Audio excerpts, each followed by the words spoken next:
Ada yang mau ini nggak share yang masih punya Goto atau yang sempat beli terus lepas?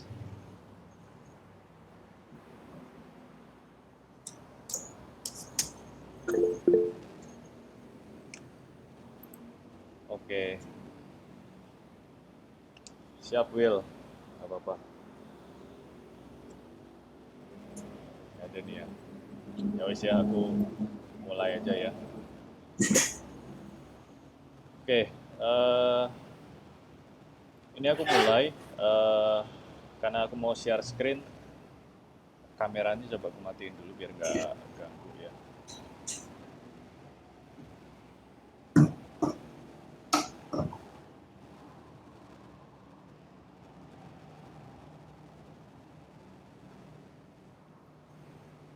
Sudah kelihatan ya? Jangan buka dulu deh, composite dulu. Oke, yang dari updateku terakhir pas di Jumat Agung, eh, yang kita libur ya, itu video pertama kali posting di YouTube, cuma 11 menit, tapi mudah-mudahan makna syarat ya, banyak yang bisa diambil dari situ. Eh, Red line-nya adalah yang selama ini kita bicara indeks 73 gitu ya, 73, 74, pada akhirnya tertinggi itu sempat dicapai di 7355 ya, mendekati sudah masuk ya, range-nya sudah tercapai. Aku sendiri posisinya mulai naikin jumlah cash dalam artian menjual saham. Astra udah aku lepas habis ya, walaupun Astra pada akhirnya tadi aku share juga baru ngasih dividen tuh, nanti kumnya kalau nggak salah tanggal 20 Mei ya, teman nggak apa-apa, untungnya juga udah lumayan untuk blue chip, sekitar 10-11% cukup lah. Kemudian Bukalapak juga di sekitar 370-an itu sempat dilepas, pada akhirnya buyback lagi di bawah. Hari ini tadi pagi, tadi siang lepas, jual, terus pas penutupannya karena aku ngeliat kayaknya kuat gitu ya, terus aku ambil lagi tuh di tiga berapa ya tadi ya, Pak, 368 kalau nggak salah, pas tutupan hari ini. Ya, 368 aku buyback lagi. Ya, balik ke sini lagi. Nah, kalau kebanyakan analis kita bicara, mereka biasanya kalau TP sudah kena, akan ada TP baru yang dibikin, ya, yang umumnya pasti akan lebih tinggi daripada TP sebelumnya. Ya, cuma kan itu kebanyakan analis ya. Tapi kalau aku sendiri pelaku pasar, aku nggak ke arah eh, maksudnya nggak ke arah yang research gimana ya, tapi ngelihat aja dengan apa yang terjadi belakangan ini. Untuk sekarang ini aku sendiri lebih nyaman harus punya cash position at least 30%. Ya, jadi kita kita mempersiapkan the worst case yang terjadi. eh, Kalau indeks balik ke 6.200, 6.300, apakah itu possible? Sangat possible. Ya, pemicunya udah jelas, inflasi. Ya, aku juga jadi yang, ya kalau mau diomong juga salah satu yang menderita lah ya dengan kondisi inflasi yang tinggi nih. Besi naik gitu ya, semen sedikit naik ya, makanan naik ya. Ini ya nggak bisa dihindari, mau gimana. Dan sampai sekarang pun bisa dibilang, eh, kalau aku melihat dari sisi pemerintah kayak masih puas bahwa angka inflasi Indonesia itu masih dalam tanda kutip eh, inline dengan ekspektasinya, gitu ya. Kenyataannya di lapangan enggak. Ya nggak tahu, mungkin datanya dipoles atau disembunyikan, cuman aku nggak mau berpikir ke arah sana ya. Tapi yang jelas eh, kita ngerasa lah belakangan ini ya. Jadi dengan suku bunga BI 7 days repo itu juga belum ada adjustment, ya nggak apa-apa, kita tunggu aja. Karena juga kalau dari jadwal untuk Gubernur BI untuk naikin suku bunga kan juga nggak di sekarang ini ya. Kalau nggak salah kuartal 3 gitu ya. Nah, yang jelas sekarang ini kita sudah perlu hati-hati, pemicunya yang jelas inflasi. Aku sendiri melihat yang selama ini kita ngobrol indeks akan terus outperform, yes, pada akhirnya sudah kena ya, level 72, 73 nya ini sudah cukup kena. Kalau dilihat dari gambarnya ini, hal yang paling masuk akal adalah fase sideways, gitu ya. Karena untuk naik lebih tinggi juga aku nggak melihat ini akan sesegera mungkin, gitu ya. Kenapa? Ya banyak hal. Salah satunya adalah Goto. Ya, Goto itu kalau secara market cap, wah itu gede banget, gitu ya. Pada akhirnya hari ini pun harus menyerah dengan penurunan 5% tadi kalau nggak salah. Ya. Nah, dengan dengan lihat dari Gotonya sendiri yang memang sudah turun, semakin menjauh dari harga all time high-nya, ya, yang perlu diperhatikan kan posisi dari teman-teman nih, terutama kalau yang bisa dibilang mimicking portofolioku. Bersyukur aja kayak Bank Mandiri tadi sempat ada kenaikan. Eh, Coba ya kita lihat tadi naik 2% apa 3% gitu. Oh ini udah ada. Ya 3,6% ya. Terus BRI pun kalau nggak salah hampir sama naiknya.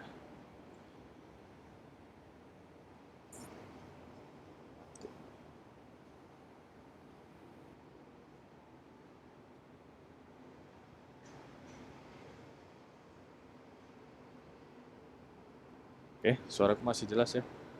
Oke, tes 1, 2, 3. Masih poinku. Masih ya, oke. BRI naiknya justru lebih lebih tinggi. Ya, jadi Mandiri, BRI bisa dibilang menopang indeks saat Gotonya turun, ya 5%. Eh,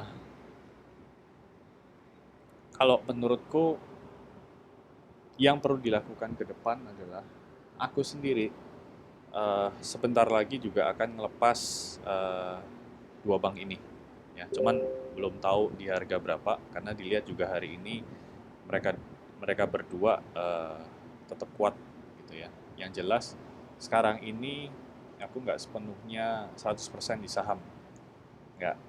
Sudah sekitar 33%, 35% itu udah pegang pegang cash dulu. Ya. Malah duit cashnya aku geser untuk beli Ethereum sama Bitcoin situ dulu. Ya, karena memang dari sisi mapping composite yang kita gambarin selama ini udah kena gitu ya. Mau apa lagi? Ini kalau kalau ngacu ke gambar ini kan udah jelas pilihannya sebenarnya dua nih kalau aku lihat ya. Dia mau sideways atau mau turun pelan-pelan gitu. Kalau sampai kejadian hard landing, ya hard landing itu penurunannya curam. Ya, karena kita lihat ini kan garis trend. Harga sekarang di sini nih di 72 something. Ya kan ini kan bisa dibilang semakin menjauh dari garis trend. Ya. Kalau untuk dia turun yang agak tajam, ya pemberhentian pertamanya adalah di level 6980 sampai 7023 yang kapan hari ini udah kena. Itu lewat lagi baru ke bawah gitu ya. Nah, jadi Eh, nggak tahu kejadian apa enggak dengan pemicunya inflasi, ya harga barang, terus juga harga aset atau saham juga mulai eh, sudah agak susah untuk semakin naik, gitu ya. Kemudian juga kalau dilihat di rupiah, ini juga sebenarnya yang bikin aku deg-degan, ya. Kenapa? Karena dari sisi rupiahnya ini bisa dibilang nggak kemana-mana, ya tertolong karena memang harga komoditasnya kita masih tinggi aja. Ini kan kelihatan banget nih, rupiah nggak kemana-mana. Ini dari bulan Maret lah ya, Maret sampai sampai mendekati akhir April ini nggak kemana-mana nih. Entah kapan, tahu-tahu spike up, bisa mungkin sampai ke 14.5 dulu. Ya, otomatis kalau rupiah rupiah melemah terhadap dolar, ya harga-harga saham, indeks udah pasti koreksi gitu kan ya. Kan jadi lebih baik untuk kondisi sekarang yang memang sudah pegang saham profit, tolong ditahan dulu, jangan maksain masuk market gitu ya. Walaupun kadang ngelihat gitu gatel. Ya. Tapi ini adalah ujian gitu ya untuk kita jadi trader atau investor yang lebih bijaksana. Ya. Aku pun kalau ngelihat ngelihat ada yang lagi gerak gitu kan, kuliatin, oh, gatel juga gitu ya. Cuman gimana pun harus stick sama plan, harus menjalankan planning yang memang sudah dibuat gitu ya. Perihal dia misalkan mau naik, pada akhirnya kalau mau nyopet pun bisa, mungkin bisa dibilang masih dapat gitu ya. Tapi yang aku lakukan adalah mencoba menahan diri. Sekarang juga Porto yang tersisa itu Bukalapak, Mandiri, BRI, Tower, sama Unilever. Ya, karena Astra udah di Lego habis. Nah, eh, kemudian dari sisi foto, yang tadi juga aku gambarin di, ya, yang aku kasih di grup juga. Nah ini kan daily ya, nggak terlalu kelihatan. Aku pindah deh ke 1 jam. Oke, ini gambarnya Goto 1 jam.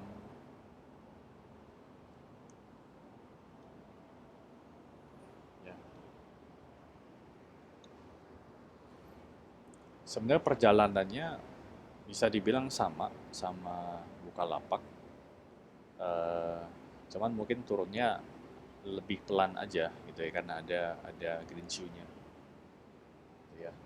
Nah, kita akan jadi saksi di sini melihat bahwa IPO yang maha besar valuasinya gitu ya. Terus juga di create dengan strategic plan yang dibuat bahwa 7 bulan dikunci nggak bisa jualan, terus ada opsi green shoe juga, gitu kan ya. Mampukah opsi green shoe ini melawan kehendaknya market, gitu ya? Karena kalau aku melihat dari perjalananku dari tahun 2005 sampai sekarang, apapun yang pasti benar itu adalah market gitu ya. Walaupun dibikin strategi dengan pemanis lah, mau dibawa pakai warren lah, inilah itulah, tetap pada akhirnya surrender, menyerah gitu, sama kehendaknya market.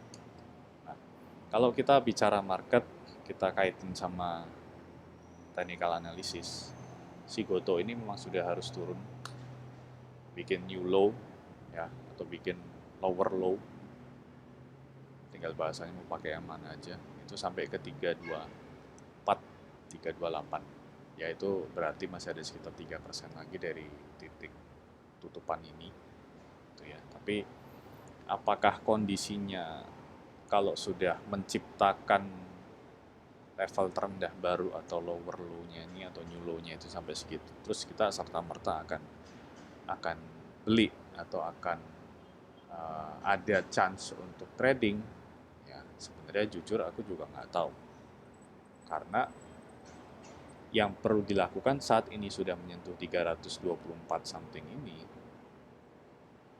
harus ngacu ke sini lagi nih.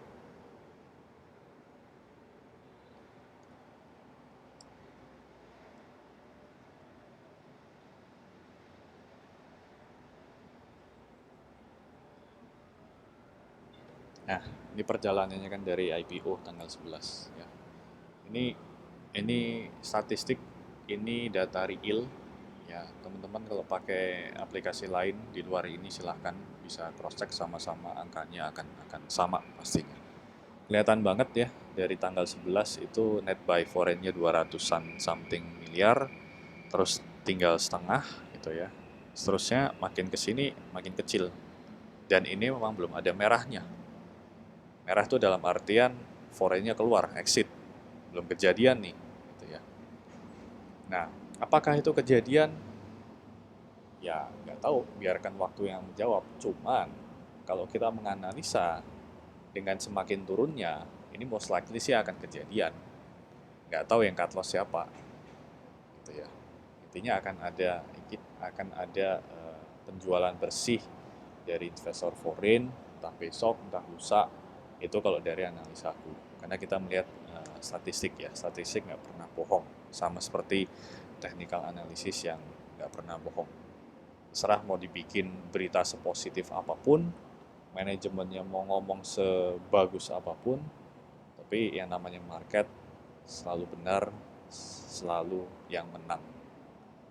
Gitu. Jadi kalau ngelihat kondisi seperti ini pun di saat 324, ya aku nggak akan ngambil juga sih.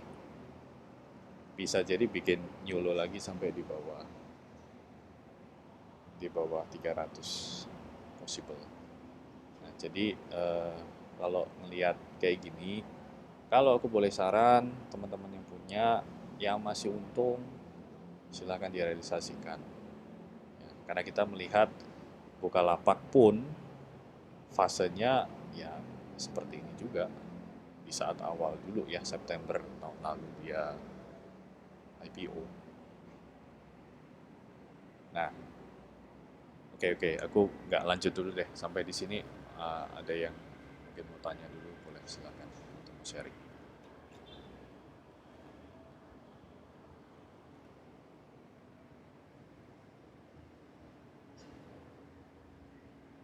Ya mungkin.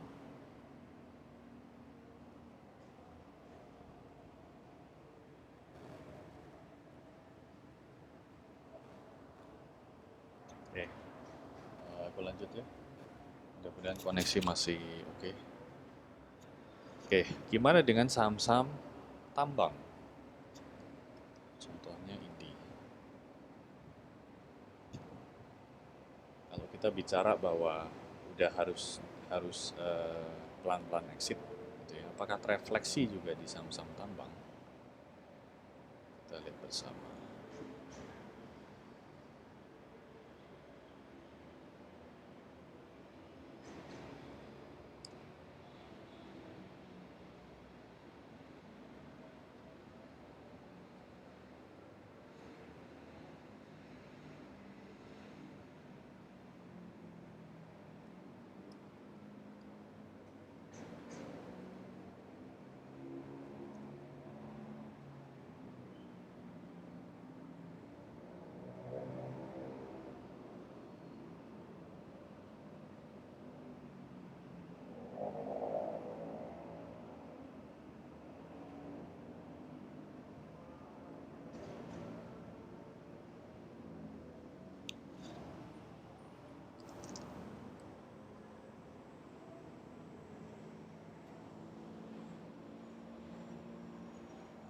Ya, ini Indika. Oke. Apa yang bisa kita lihat dari sini? Itu ya, ternyata candle-candle ini bercerita bahwa dia tidak mampu untuk menciptakan higher high. Ya, ini high yang paling tinggi. Di sini terus turun. Gitu ya. Ini kalau kita mau lanjutin garis trendline di bawahnya, kan berarti masih ada di bawah nih.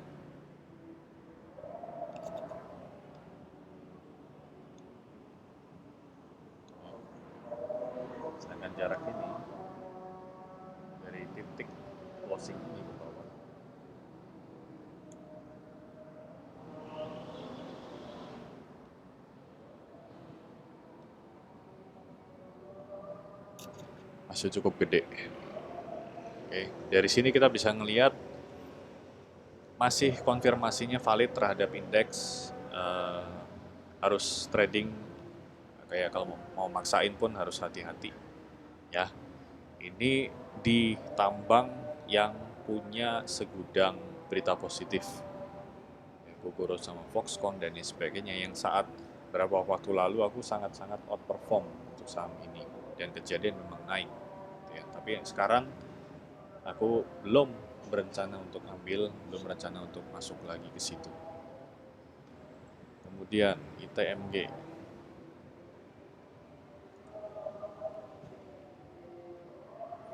ITMG selang 1-2 bulan terakhir dia ngelepas saham treasury-nya. Nah, ini mungkin menarik ya. Kenapa?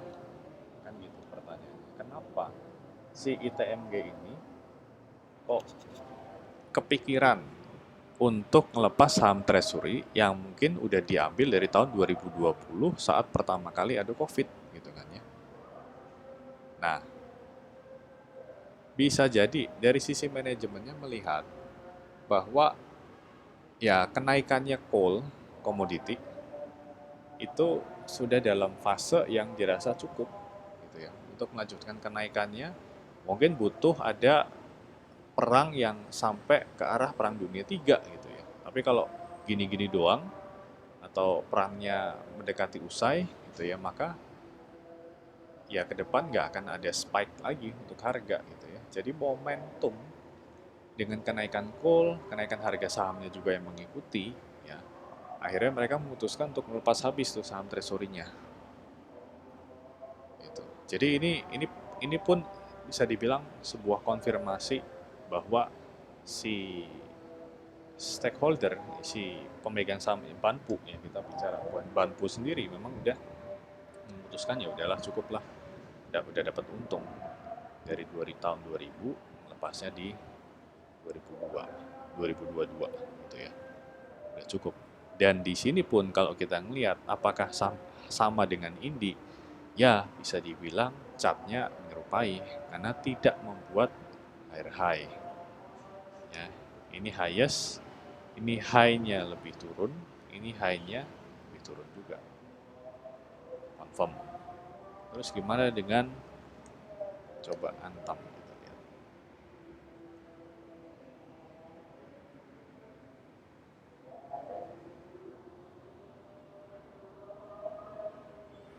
Nggak jauh berbeda dari titik tertingginya sampai di sini pun belum sanggup untuk menciptakan higher high.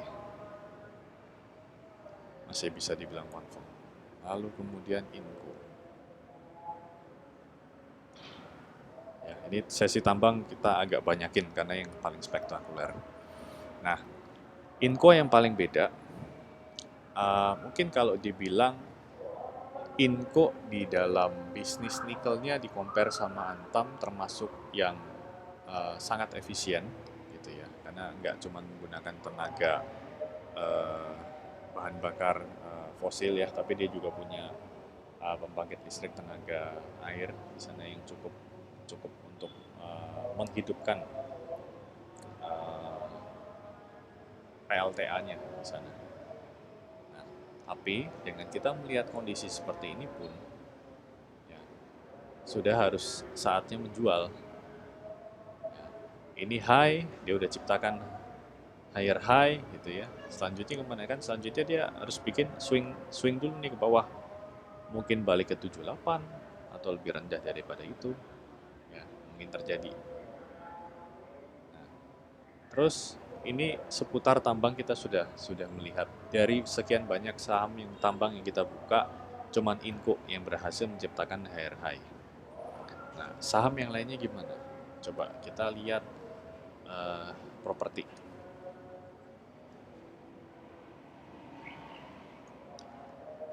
Ciputra yang katanya penjualan rumahnya naik signifikan.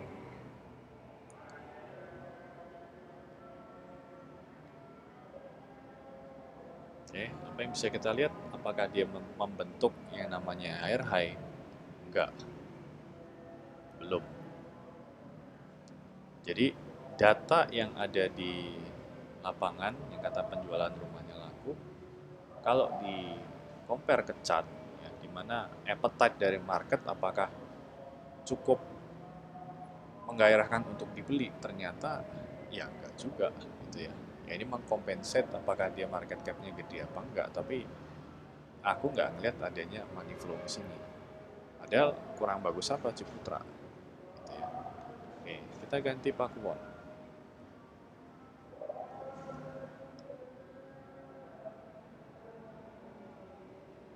Sama, belum bisa membentuk yang namanya higher high. Ya, ini PR-nya untuk nembus ini. Untuk volumenya sendiri pun nggak ada yang istimewa banget.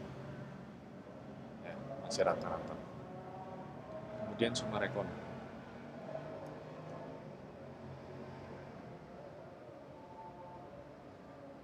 Apalagi ini, jauh. Kelihatan kesulitan untuk dia membuat higher high. Di sini malah dead cross ya, exponential moving average-nya. Kemudian kita cek ke poultry.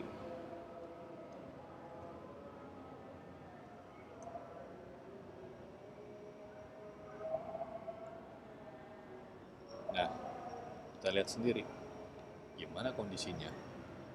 Bukannya bagus, malah hancur. Ya, ini volumenya rising, spike up, gede banget. Terus spin.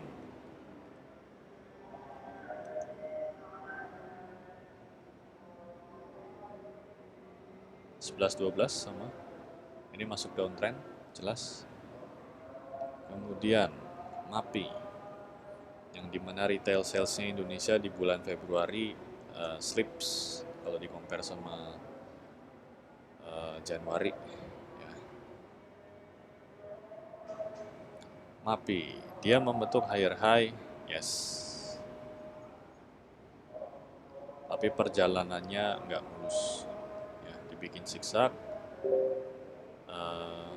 Volume juga belakangan ini justru yang mendominasi malah volume keluar.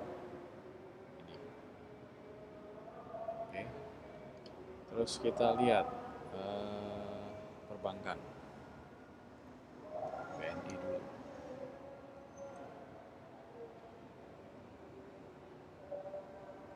Nah, BNI punya storyline.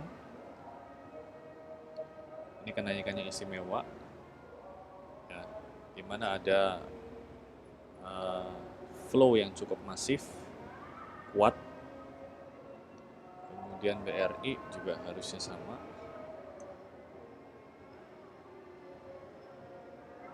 Ya, sama karena naiknya juga 6%. Gitu ya.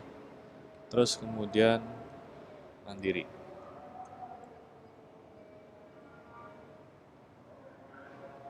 Oke, overall sama. Ya. Jadi tadi kita udah lihat beberapa sektor ya, walaupun belum semuanya, tapi kita dapat gambaran. Satu, yang mining gitu ya, udah sulit untuk naik. Cuman Inco aja yang berhasil tembus. Terus yang kedua, tadi properti. Sama, susah naik juga. Jadi yang namanya rumah penjualannya bagus, recover gitu ya, tapi di harga sahamnya nggak kelihatan. Terus poultry, malah hancur-hancuran gitu ya. Terus kemudian perbankan. Ini yang bisa dibilang masih jadi penyelamat untuk indeks gitu ya. Jadi ini juga merupakan alasan kenapa dari kapan hari itu Porto sudah kubentuk bahwa back to basic, yaitu kembali ke blue chip. Ya, pegangan gue ya Mandiri, BRI, sama Astra ya. Tapi Astra udah keluar. Ya, sekarang coba kita lihat sedikit di Astranya. Chartnya ngomong apa?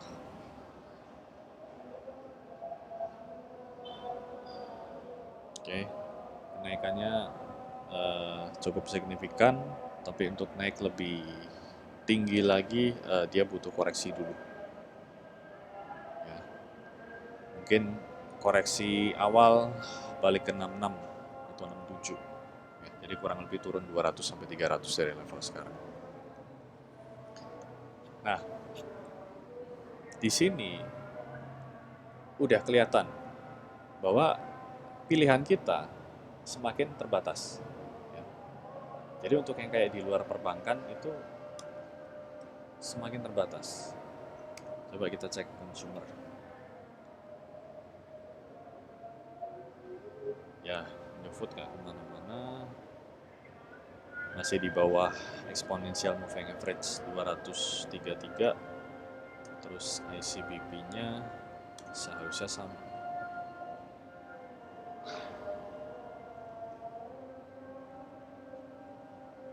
Ya, masih downtrend. Unilever-nya juga sama. Ya, masih seperti ini. Gitu ya. Oke. Jadi dengan kita melihat dari beberapa sektor yang chartnya saham per saham kita udah sama-sama lihat gitu ya. Aku pikir ini mengkonfirmasi bahwa untuk level 7.200-an something untuk composite ini memang sudah saatnya kita harus pelan-pelan ngurangin porsi saham ya. Dalam artian harus profit taking, mulai ngejual, naikin prosentase cash. Ya, karena there's no point kita maksain stay little longer, lebih lama di market pun kita nggak ngelihat adanya kenaikan yang akan signifikan lagi gitu ya. Jadi untuk level sekarang aku bisa simpulkan bahwa potensi atau risk versus rewardnya itu sudah jauh lebih besar resikonya gitu ya. Nah kalau kita udah paham yang namanya resiko jauh lebih besar, berarti ya harus dikurangi portonya, gitu aja. Kita mikir logik ya. Nah, selama kita bicara di sini, selama aku cuap-cuap dari bulan bareng sama William pertama kali Agustus atau September kalau nggak salah, saat itu sampai di kemarin sebelum indeks nyampe di 72-an, viewku itu masih outperform. Ya, tapi begitu ini sudah kena, aku nggak akan mau jadi analis kebanyakan bahwa oke, kita akan langsung set misalkan 77 gitu ya. Ya walaupun angka 77 atau 76 possible nggak ya, masih possible. Tergantung nantinya data inflasi, tergantung data retail sales, tergantung data penjualan rumah, tergantung kapan kita naikin suku bunga gitu ya. Itu yang akan mempengaruhi kuat enggaknya indeks akan naik tanpa koreksi ke 7.600. Nah, di sini kenapa aku gambarkan dua. Ya, dimana kalau misalkan naik dari level sekarang ini, potensi naiknya katakan ke sini ya, itu masih ada dapat 5%. Tapi kalau misalkan kita ngomong bahwa ini kebalikannya turun, masih tetap 5%, tapi 5%-nya gede ya. Jadi bisa dibilang turun 6%, naik cuman maksimal 5%. Nah, balik lagi, secara logik kita bisa mikir, kalau angka sekarang, indeks level sekarang ini, risk reward-nya tetap masih lebih besar resikonya. Nah, kita kembalikan ke strategi masing-masing. Tapi kalau aku dengan melihat kondisi seperti sekarang ini ya, aku sangat nyaman, sangat happy megang cash at least itu 30-an% dari total porto yang ada. Ya, jadi ini mungkin secara official aku sampaikan walaupun udah dari Jumat lalu ya, saat Jumat Agung message-nya udah jelas bahwa sekarang udah saatnya naikin level cash. Ya, cuman ketemu teman-teman baru hari ini bisa sampaikan langsung. Kalau mungkin ngelihat beberapa video YouTube dari yang lain gitu ya, mentor-mentor yang lain, mulai kayak bermunculan, ya intinya waspada. Ya, tapi teman-teman di Dewan seharusnya yang udah muter video rekamanku 11 menit itu udah cukup paham bahwa message-nya strong.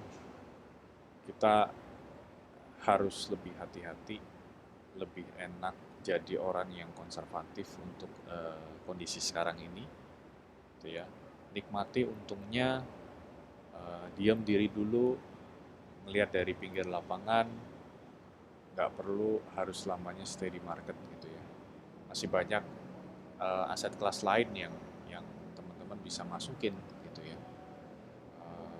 Contohnya balik ke kayak reksadana pasar uang atau ori atau sukuk atau even deposito pun ya nggak ada masalah.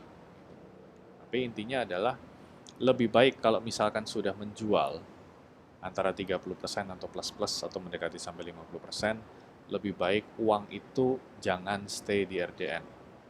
Lebih baik pindahkan atau jadiin aset lain. Ya apapun ya, mau taruh di separate account atau mau dibeliin emas atau apapun ya silahkan. Kenapa? Supaya nggak tergoda dengan melihat kita kayak masih punya cash, wah gue masih punya cash nih segini nih, bisa nih gue pakai. Nah itu yang kita hindarkan. Jadi ini yang coba aku sampaikan, bahwa viewku terhadap market sudah nggak outperform lagi. Ya, sekarang ini masih ke arah netral, gitu ya. Memang belum ke arah underperform, bahwa udah harus keluar lebih dari 50%, belum, ya masih netral. Tapi dengan kita melihat bahwa ke depan itu bisa dibilang berita positif atau bensin untuk market ini naik gitu ya, aku belum lihat itu ada.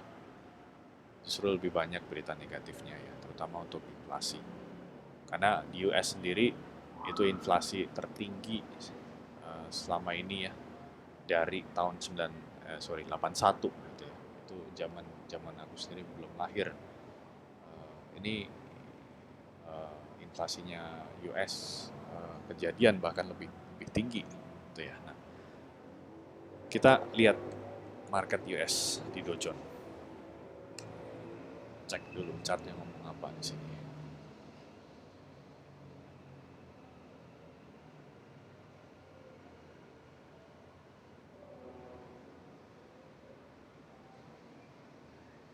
Ya. Jauh berbeda sama kita IHSG. Di Dow Jones ini sudah lama menjauhi titik tertinggi ya. Ini titik tertinggi kurang lebih di 37.000 lah ya, 36.9 plus ya. Tutupan kemarin tuh di 34.900 ya. Ini udah semakin menjauhi. Gitu ya. Jadi kalau dari chart Dow Jones sendiri ya, memang dari mereka udah kelihatan fund-fund besar itu udah mulai banyak yang profit taking gitu ya. Ini dilihat dengan penurunan tajamnya, begitu selesai naik lagi, turunnya tajam lagi gitu ya, naik. Nah terus di sini sifatnya bisa dilihat ini masih sideways. Jadi di sini marketnya Amerika sendiri kelihatan ini bingung, nggak ada kejelasan di sini. Jadi kalau bahasa kerennya sideways segini tuh disebut bukan bull, bukan bear, atau bukan bullish, bukan bearish ya. Ini adalah bird market. Kenapa disebut pasar burung atau bird market? Gitu ya. Karena biasanya antara gajah-gajah si bull sama bear mereka perang gitu ya. Kan pasti banyak yang mati gitu ya. Kayak perang Rusia Ukraina itu banyak mayat yang mati. Nah, mayat-mayat itu jadi makanan burung. Nah, ini yang tergambar di Dow Jones. Jadi kita compare tadi indeks IHSG, kita compare ke sektor sahamnya, semakin sedikit pilihan untuk kita naruh investment. Kemudian kita compare ke rupiah juga tadi, rupiahnya masih flattish ya. Tapi sewaktu-waktu itu bisa melemah sampai 14.000 plus-plus. Dan terakhir ini di Dow Jones. Gambarnya memang kondisinya kayak gini. Jadi bisa dibilang garis merahnya adalah market arahnya banyakkan sideways. Ya, dengan begitu ini jadi alasan kita bahwa nggak perlu maksain diri untuk terus stay di market, gitu ya. Yang namanya hidup itu nggak harus melulu ngurusin market, trading. Ya, ada harus kalanya kita stop, ambil waktu jalan-jalan sama keluarga atau berkebun atau apa, masih banyak bisa dilakukan. Itu aja sih yang mungkin bisa aku sampaikan. Ada tanggapan dari teman-teman, boleh silakan.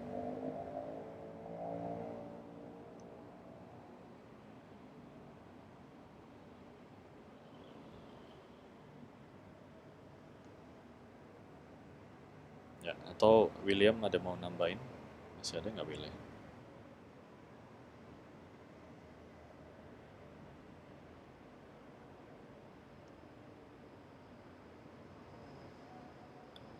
Oke bro, nggak ada, nggak apa-apa bro, cepet sembuh ya.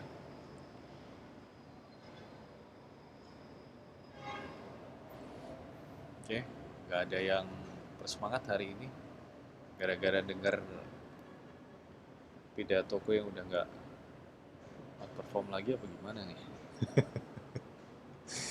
Tapi gimana pun pasar saham ada siklusnya, ya ada saatnya kita masuk, ada saatnya kita keluar. Itu udah hal yang natural. Ya, nggak ada saham yang selamanya naik, nggak ada indeks yang selamanya naik, nggak ada aset kelas yang selamanya naik atau outperform ya. Kayak emas, kayak Bitcoin, itu pun ada masa-masanya turun. Nah, kalau cerita sedikit nih ya soal soal Bitcoin ya, aku coba tunjukin chartnya.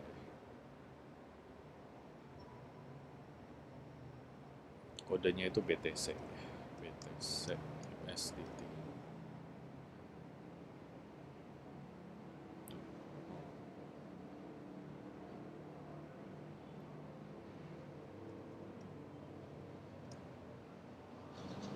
Oke.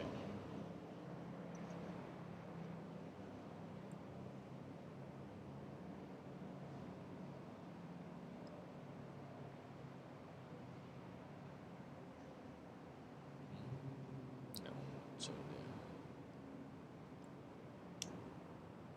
fresh dulu.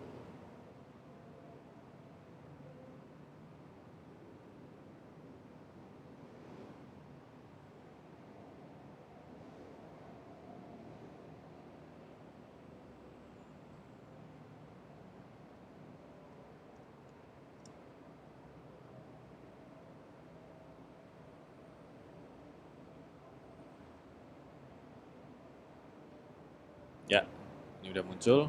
Ini Bitcoin. eh Apa yang bisa kita lihat dari sini? Ya, kalau mengacu ke weekly chart, ini kelihatan masih uptrend, ya, masih sangat kuat. Ya, ini high, dia bikin higher high. Ya, ini low, dia bikin higher low di sini. Nah, jadi kalau ini baru bikin pertama kali higher high, ya kan? At least higher high itu cetak sampai 2 kali. Jadi kalau kita ngelihat, walaupun ini swingnya dari tertinggi berapa sih? 69 ribuan ini sampai bikin low ini 33, ini gila, ini turunnya setengah gitu ya. Tapi tidak mematahkan tren yang lagi dibikin gitu. Jadi uh, aku sendiri ngelihat Bitcoin gitu ya. Ini untuk sekarang adalah momen yang bagus untuk beli, untuk koleksi. Ya, kalau misalkan di sini teman-teman ada yang mau ngambil, ya banyak aplikasi di luar sana, mau pakai Binance boleh, pakai toko kripto bisa, Indodax bisa. Tapi posisinya adalah beli gitu ya. Yang belakangan ini juga aku mainin di sini. Dari minggu lalu itu fokusnya adalah ngambil short sell, ya ngambil sell. Per 2 hari terakhir ini udah mulai ngambil long lagi, udah mulai beli. Ya, jadi kalau di dalam chart yang kecil ini pun kita gambarin, ini kan wave-nya wave kecil nih. Ya, jadi arahnya sih tetap akan naik. Gitu. Jadi kalau misalkan kita ngelihat Bitcoin 3 hari ini naik, ya ini merupakan konfirmasi sideways yang kecil, level range sideways ini udah mulai dipecahin. Terus kalau dilihat dari price range, persentasenya sampai dia menciptakan new higher high lagi, itu masih ada sekitar 20%. Gitu ya. Ya anggaplah nggak usah 20% lah, dapat 10% dari kripto aja udah lumayan gitu ya, sambil nunggu pasar sahamnya gimana, alokasi pindah dulu, buka rekening mau di mana, Pintu, mau di Binance, mau di apa, silakan. Tapi aku sendiri aku punyanya di Binance karena lebih enak gitu ya, karena aplikasi Indonesia itu lemahnya satu, dia nggak bisa ambil posisi short ya, nggak ada futures gitu setauku. Jadi makanya aku bukanya di Binance saja.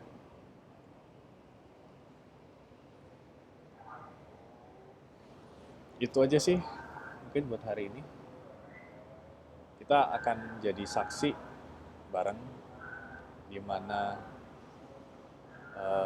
dalam 1-2 hari ke depan kuatkah green shoe ini melawan market, ya melawan kehendak market.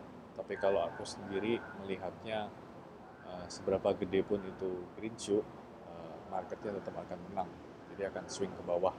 Terutama tadi kita juga udah melihat bahwa yang namanya pembelian bersih asing sudah mulai tipis, gitu ya. Jadi kalau even gotonya sendiri itu turun lebih dalam lagi, ya kalau sampai indeksnya nggak kemana-mana gitu ya, dilawan sama bankingnya naik, ya kita udah tahu juga bahwa memang ini nggak akan kuat, gitu ya. Jadi buat teman-teman yang kalau masih punya saham banking, sabar dulu sebelum exit, nikmatin prosesnya gitu ya, apalagi kayak BRI naik kenceng, BNI juga kenceng, Mandiri setengah kenceng ya, tapi nggak apa-apa, tetap naik gitu ya. Nikmatin dulu. Begitu aku keluar juga dari saham banking ini, aku pasti akan ngomong gitu ya. Ya mudah-mudahan apa yang ku sampaikan di sini mudah-mudahan nggak kejadian. Tapi kalau sampai kejadian, teman-teman yang dengar di sini sudah ngerti harus apa, gitu ya. Karena nggak banyak yang berani ngomong bahwa kondisi sekarang ini udah harus pegang cash. Aku yakin nggak banyak yang berani itu ngomong, gitu ya. Terutama analis, nggak mungkin mereka ngomong bahwa wah sekarang udah cukup tinggi, sell dulu, itu nggak mungkin. Jadi sekali lagi mudah-mudahan nggak kejadian. Tapi kalau sampai kejadian, teman-teman sudah mendengar dan sudah tahu harus seperti apa menata portonya. Ya, itu dulu mungkin kita cukupkan hari ini. Thank you semuanya. Selamat malam. Thank you, Pak Andrew. Ya, Terima kasih Andrew. Terima kasih Pak Andrew. oke. Ya. See you, ketemu di grup ya. Thank you. Apa ya? Bisa sono. Oke, bye. Terima kasih, malam. Ya, Thank you, Andrew. thank you.